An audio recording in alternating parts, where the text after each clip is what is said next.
हाँ किसने बचाया है। लेकिन गांव के लोग हैरान हो गए कि आखिर छोटा सा लड़का उसको बचा कैसे लिया। उस समय डर नहीं लगेगा। नहीं तो अगर मान लीजिए कि 10th क्लास में अगर जो जाते हैं ना, पहला बार कहते हैं बहुत डर लग रहा है, आज तो कहीं एग्जाम नहीं दिए, तो आज तक नहीं दिए हैं, तो आज तक उस माहौल टाइप की एग्जाम नहीं दिए। लेकिन यहाँ पे तो होता है उस तरह, नकल नहीं होता है, ब्रेक बाहर रख दिया जाता है। यानी कि सेम इसी तरह से वहां पे भी होता है। तो आपको डरने की आवश्यकता नहीं है, डर की आगे जीत है। ठीक है।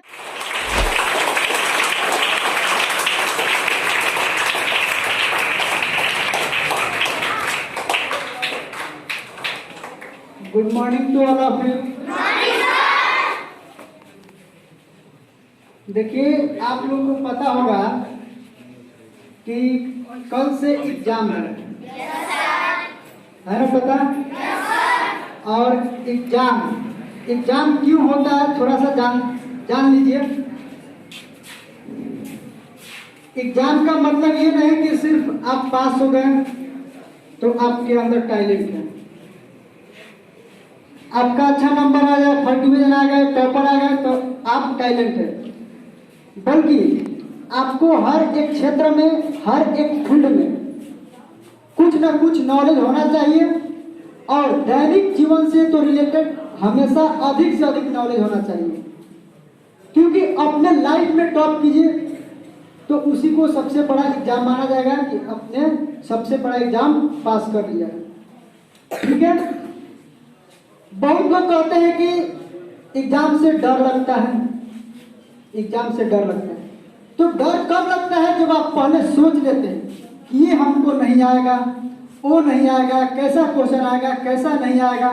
अगर आपके मन में पहले डर पैदा हो जाएगा तो फिर एग्जाम से डर लगेगा। जैसे कि एक छोटा सा कहानी है, इस कहानी से आप लोग को पता चलेगा कि डर होता क्या है और किसके अंदर कितना डर होना चाहिए कि नहीं होना चाहिए। जैसे कि एक छोटा सा कहानी है कि एक लड़का था, 10-12 साल का था और वो जा रहा था कहीं और रास्ते में एक कुआं दिखाई दिया। अच्छे सुनिएगा, रास्ते में एक कुआं दिखाई दिया और उस कुएं के अंदर 20-22 साल का जो युवा मतलब जवान लड़के उसमें गिरा था। मतलब उससे बड़ा था, यानी कि ये 10-12 साल का था और वो 20-22 साल का था। ठीक है। और जब उसमें गिरा था और चिल्ला रहा था तो उसकी आवाज सुन के ये लड़का जो गया, 10-12 साल का लड़का था, ये गया उसको बचाने के लिए। तो जब जाके वो देखा कि उस कुएं के अंदर ये लड़का गिरा हुआ है जो कि हमसे बड़ा है, ये गिरा हुआ है, तो ये पहले वो नहीं सोचा कि हमसे बड़ा है। उसके मन में ये थॉट आया, ये सोच आया कि उसको बचाना है, उस लड़के को बचाना है। तो ये क्या किया कि उसको रस्सी का इंतजाम किया और उसको अंदर फेंका और खींच लिया। यानी कि उस 20-22 साल के लड़के को ये छोटा सा लड़का बचा लिया, यानी कि बाहर निकाल दिया। और गांव में आकर बोला कि ये हमको बचाया है, ये 10-12 साल का जो लड़का था ये बचाया है। तो गांव के कोई भी लोग विश्वास नहीं कर रहे थे कि छोटा सा लड़का इतना बड़ा लड़का को कैसे खींच लेगा और कैसे बचा लेगा। कोई विश्वास नहीं कर रहे थे और आप लोग भी विश्वास नहीं करेंगे। लेकिन इस बात को जब पूरा हंगामा हो गया कि छोटा सा लड़का बड़ा सा लड़का को कैसे बचा लिया, तो देखा गया कि गांव में कोई विद्वान है कि नहीं कि इसका आंसर बता सके कि अपने से भारी वजन को ये कैसे खींच लिया। तो देखते देखते एक विद्वान मिले दूसरे गांव में, बगल के गांव में, और उन विद्वान के पास ये लोग गए, गांव के भी लोग गए और वो भी दोनों गया। और ये बोला छोटा सा लड़का कि हमने इसको बचाया है, और बड़ा लड़का भी बोला कि हाँ इसने बचाया है। लेकिन गांव के लोग हैरान हो गए कि आखिर छोटा सा लड़का उसको बचा कैसे लिया। तो और विद्वान बताया कि देखिए, अगर ये छोटा सा लड़का पहले ही सोच लेता कि हमसे नहीं होगा तो ये वास्तव में नहीं होता। लेकिन इसके दिमाग में ये सोच आया ही नहीं कि हमसे नहीं होगा, बल्कि ये सोचने के चक्कर में पड़ गया कि कैसे होगा, किस तरह से खींचेंगे।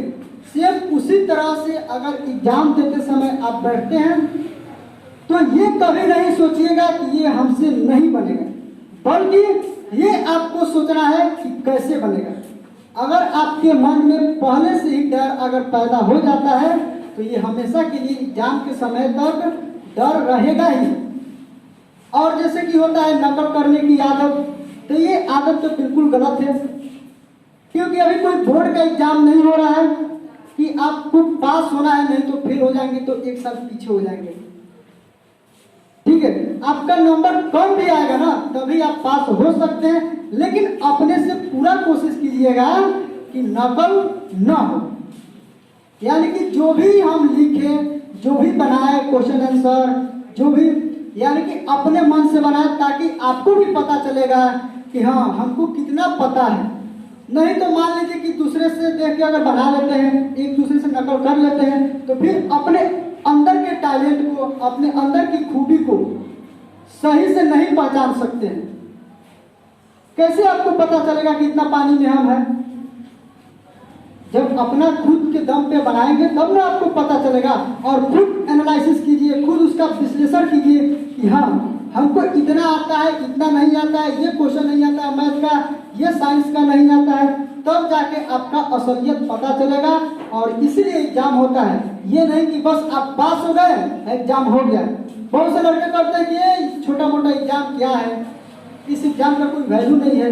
लेकिन इस एग्जाम का इतना वैल्यू है कि आपको ये सिखाएगा कि हाँ आगे की एग्जाम को कैसे, आगे की एग्जाम कैसे दिया जाए।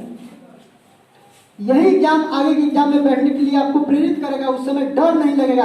नहीं तो अगर मान लीजिए कि 10th क्लास में अगर जो जाते हैं ना, पहला बार कहते हैं बहुत डर लग रहा है, आज तो कहीं एग्जाम नहीं दिए, तो आज तक नहीं दिए हैं तो आज तक उस माहौल टाइप की एग्जाम नहीं दिए। लेकिन यहाँ पे तो होता है उस तरह, नकल नहीं होता है, ब्रेक बाहर रख दिया जाता है।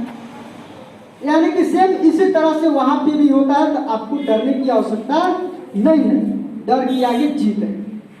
ठीक है, तो आप लोग एग्जाम की तैयारी अच्छे से कर लीजिएगा और कोशिश कीजिएगा कि नकल ना हो, जो भी बनाए अपने मन से बनाए। चलिए, थैंक यू।